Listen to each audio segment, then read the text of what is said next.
There's a controversy brewing at Bowdoin College right now because the Bowdoin Christian Fellowship group really wants to discriminate. And here's the backstory here. If you go to college and you want to start any sort of campus group, this is how it basically works. You have to fill out some paperwork, and you have to agree that anyone on campus is allowed to join your group.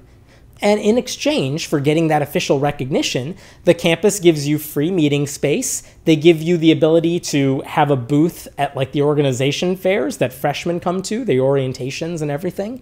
And they give you access to money for grants so you can bring in speakers and buy food and things like that. The problem with the Christian group on their campus right now is that they have no problem allowing anyone to be a part of their group, but when it comes to electing their leadership, they want to have an outright ban on gays, lesbians, atheists, anyone who has premarital sex and isn't lying about it. Basically anyone who doesn't fit their narrow definition of what a Christian is. And by the way, I don't really know why any of those people would want to join that sort of Christian group, but that's another story.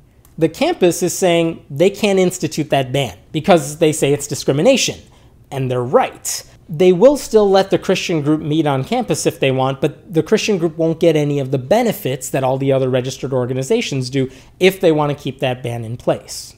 As a former campus group leader myself, I want to sympathize with the Christians here, but I can't because their worst case scenarios are just so outlandish. I mean, first of all, it's not like gays and lesbians and atheists are rushing to join, Campus Crusade for Christ.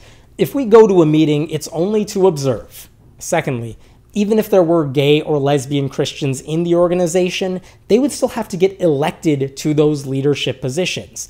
And if most members of the group are acting like the group leaders and they don't want those gays and lesbians in higher office, they don't have to vote for them. The school's not forcing the Christian group to put gays or lesbians in those higher offices.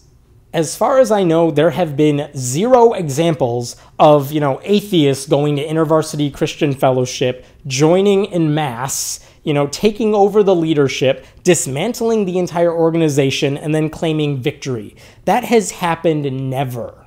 So all of these worst case scenarios just make no sense. There's nothing to be worried about, even if you are a Christian group. And by the way, all the other religious groups on campus, the Jewish Hillel organization, the atheist groups on campus, they never seem to have this problem. They're more than willing to allow people who are not Jewish or who are not atheists to join their group, be part of those discussions. And you know what? If they follow and agree with the mission of those organizations, they can get elected to leadership too. This seems to be a uniquely Christian problem.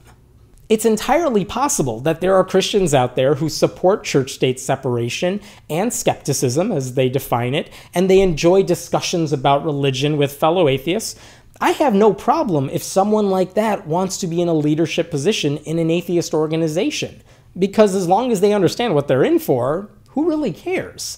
But for some reason, when it comes to these Christian groups, they think that these awful things are going to happen, and only to them.